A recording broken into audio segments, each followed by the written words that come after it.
They say he swallowed enough poison to kill 5 men and didn't die. That he took bullets at point-blank range and stayed on his feet. That he only died drowned, frozen, at the bottom of a river. Almost everything you've heard about his death is a lie. And the truth is, in a strange way, even more disturbing. His name was Grigori Rasputin, and he was born neither noble, nor priest, nor sorcerer. He was born a peasant in 1869 in a forgotten Siberian village called Pokrovskoye on the banks of an icy river where Europe meets Asia. His father was a farmer. The house was made of wood, the floor of packed earth, the winter merciless. Nothing about that boy caked in mud hinted that one day he would whisper into the ears of the emperors of the largest nation on earth. In his youth, Rasputin had a reputation as a drunk and a troublemaker.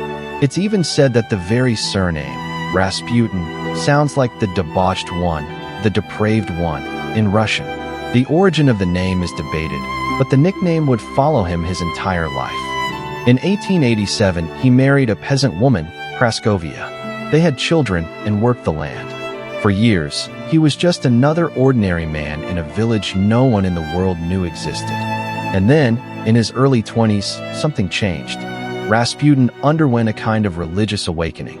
He left his home, left his family for months, and became a stranik, a wandering pilgrim who crossed Russia on foot, from monastery to monastery. He walked hundreds, thousands of miles. They say he reached Mount Athos, in Greece, and even Jerusalem. He lived on the alms of peasants. And he came back different. Eyes that seemed to pierce right through people, and a voice that gripped anyone who heard it. Important, Rasputin was never a monk. He never held any office in the Orthodox Church. The people called him a starets, a holy man, a mystic. But it was a title granted by the mouth of the common folk, not by the church. Hold on to that, because it's the foundation of everything that comes next. Along the way, the reputation spread. That wanderer with the filthy beard healed the sick, calmed the troubled, foresaw the future. Truth or suggestion, no one knows. But within a few years that fame would rise from the mud of Siberia all the way to the most powerful palace on earth. Because in St. Petersburg there was a desperate family, the richest and most powerful family in Russia, and they guarded a secret that could topple the throne, a secret that would make them easy prey for a man who claimed to heal through faith. Hold on to this image, a barefoot peasant who drank too much and could barely read, walking alone through the snows of Siberia. In just a few short years, this man would be accused of ruling an empire from behind the curtains, and the way he got there is more improbable than any legend. At the top of Russia stood Tsar Nicholas II of the Romanov dynasty, who reigned over 1/6 of all the land on the planet. Beside him, the Tsarina Alexandra, a woman who was profoundly, painfully religious. The couple had 4 daughters, but Russia demanded a male heir. And in 1904 he was finally born, Alexei, the Tsarevich, the future Tsar of all the Russias. He was the most important boy in the world, and he carried a sentence hidden in his blood. Alexei had hemophilia. His blood didn't clot properly. A cut, a fall, a silly little bump. Anything could turn into an internal hemorrhage that lasted for days, with excruciating pain, and could kill him. The medicine of the time had no cure at all. And there was a brutal political detail. The heir's illness was a state secret. If the people learned that the future Tsar could die at any moment, the entire throne would be at risk. So Alexandra suffered alone, in silence, watching her son writhe in agony without being able to tell a soul. It was in this desperation that Rasputin entered their lives. Introduced to the court around 1905, he gradually worked his way into the mystical circles of the aristocracy, where clairvoyance and faith healers were the fashion. And then he drew close to the Tsarina herself. The first times Rasputin prayed beside the sick boy, something seemed to happen. The pain eased. The bleeding seemed to slow. For a mother who had watched doctors shrug their shoulders, this was no coincidence. It was a miracle. The most famous episode was in 1912 at the hunting lodge of Spala. Alexei suffered a terrible hemorrhage after a jolt in a carriage. He swelled up, burned with fever, slipped into delirium. The doctors said the end was near. The court prayed for the boy's soul. In desperation, Alexandra sent a telegram to Rasputin, who was far away, in Siberia. He wired back with strange words. God has seen your tears. Do not let the doctors bother him too much. The next day, the bleeding stopped. The boy survived. One of the doctors, Dr. Fyodorov, admitted afterward that the recovery was, in his own words, completely inexplicable from a medical point of view. And none of this is legend. It's in the records. That healing from a distance sealed Rasputin's destiny. How did he do it? To this day there are theories. That he used hypnosis.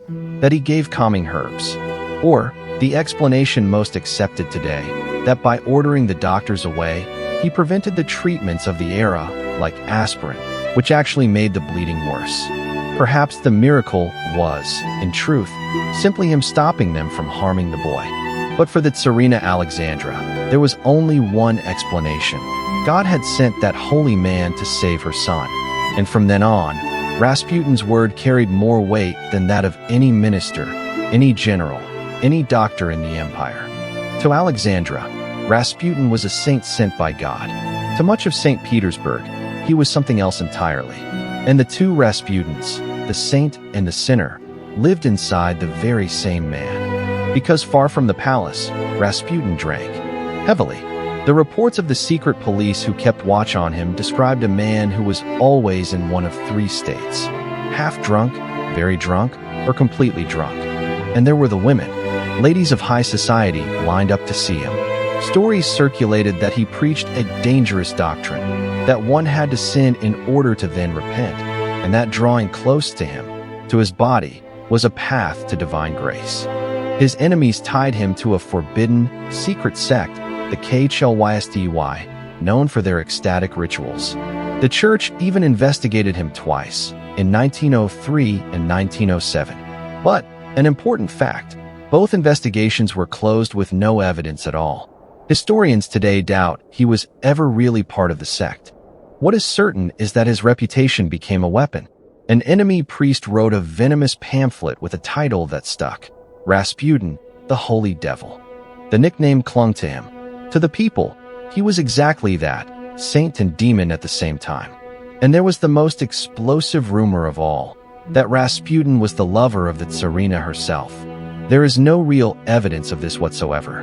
It was gossip, probably false. But in a court full of envy, the lie ran faster than the truth, and did far more damage. Why so much hatred? Because an illiterate peasant had the ear of the empress. Nobles who waited years for an audience watched that man with the dirty fingernails walk in and out of the palace whenever he pleased. For the aristocracy, it was an unbearable humiliation. Then came the First World War in 1914. Russia entered the greatest conflict in history, and everything began to crumble. Millions of Russian soldiers died. Famine reached the cities, and the people looked for someone to blame. In 1915, Tsar Nicholas made a fatal mistake. He went to the front to command the army in person. That left St. Petersburg in Alexandra's hands.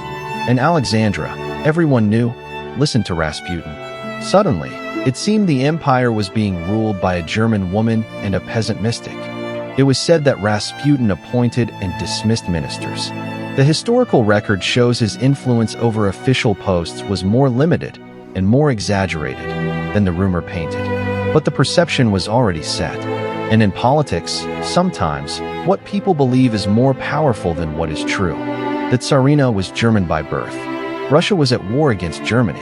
And there she was, in command, alongside a mystic with a filthy reputation. For many nobles, that was no longer a scandal. It was a threat to the very survival of the empire. An idea spread among the aristocracy. As long as Rasputin lived, the monarchy was doomed. Remove the poisoned piece from the board, they thought, and perhaps the Tsar would come to his senses and Russia would be saved. Then came a prophecy, one of the most famous and most debated parts of the story. It said that Rasputin wrote a letter of foreboding to the imperial family. Take note. Many historians believe this letter was invented afterward, precisely because it fits far too neatly with what happened. According to this letter, he supposedly warned, "If I am killed by common peasants, the Tsar can rest easy. The Romanovs will reign for 100 years." But if I am murdered by nobles, by relatives of the Tsar, then within 2 years not a single member of the imperial family will remain alive. Real or forged, the prophecy became famous for one chilling reason. It was precisely a group of nobles who decided to kill him. And 2 years later, the entire imperial family would be dead. That coincidence is what keeps the legend alive to this day. The conspirators were of the highest nobility. The leader was Prince Felix Yusupov, one of the richest men in Russia, married to the Tsar's only niece. With him were Grand Duke Dmitry Pavlovich, cousin of the emperor himself, and the politician Vladimir Purishkevich. The plan: lure Rasputin to the Moika Palace, Yusupov's mansion in St. Petersburg, with the promise of meeting Felix's beautiful wife. It was a trap set by people who dined with the Tsar, and the night chosen was December 30th, 1916. From here, there are two accounts. There is the story, the version the whole world memorized. And there is the truth, uncovered later by forensic science. They do not match, and it's precisely there that the myth of the man who wouldn't die is born. This first version comes from the memoirs of Yusupov himself, written years later, in exile. It's the version that became a film, a book, and a song. Keep in mind that it's his version, and that much of it, we now know, is invention. According to Yusupov, they took Rasputin to a decorated cellar of the Moika Palace and offered him cakes and wine, all laced with cyanide. Enough poison, they claimed, to bring down several men at once. Rasputin ate. He drank. And nothing. The legend says the mystic stayed there, calm, chatting, asking for more wine, while the conspirators upstairs fell into a panic. The poison had no effect whatsoever, as if that body simply refused to die. In desperation, still according to the account, Yusupov drew a revolver and shot Rasputin in the chest. He fell. They pronounced him dead.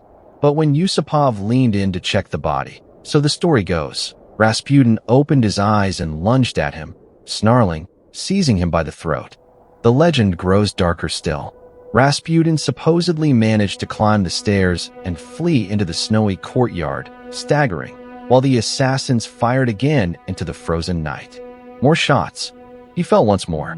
They beat the body, and even so, they swore he was still breathing. Then, the legend closes. They wrapped the body, carried it to the frozen river, and dropped it through a hole in the ice.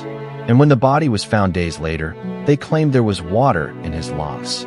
The terrifying conclusion: he had died by drowning, alive, beneath the ice, after the poison and the bullets. This is the story that made Rasputin an immortal monster in the world's imagination. The man poison couldn't kill, that bullets couldn't bring down, that only the icy water could silence. It's a spectacular story, and it is, in large part, a lie. Because decades later, forensic doctors studied the documents of the real autopsy, performed in 1916, and what they found dismantles, piece by piece, almost everything Yusupov told. Rasputin's death was brutal, but it was not supernatural. First, the poison. The autopsy found no trace of cyanide in Rasputin's body. None. For modern forensic experts, there are two possibilities. Either the poison was never added, or it was added in insufficient quantity. But the immortal hero who resists lethal doses? He never existed. There's more. Rasputin's own daughter, Maria, wrote that her father detested sweets, and that he would never have eaten a tray of sugary cakes. The most famous detail of the legend runs into a simple fact: the man didn't like cake. Second, the gunshots. The autopsy identified 3 bullet wounds, and one of them tells the truth of that night. It was a contact shot at point-blank range, right in the middle of Rasputin's forehead. A contact shot to the forehead doesn't leave anyone free to get up and run across the courtyard. It's an instantly fatal wound. From the position of the bullet, the forensic experts concluded that this shot was fired with Rasputin already fallen and defenseless. A cold execution, not a supernatural struggle. Third, the water in the lungs. The most famous detail of all, the drowning under the ice. The forensic experts who re-examined the autopsy concluded there was no water in the lungs. In other words, Rasputin was already dead when the body was thrown into the river. He did not drown. He was not alive beneath the ice. Putting it all together, the truth is this. Rasputin was shot 3 times and died from a point-blank shot to the forehead, fired when he was already on the ground.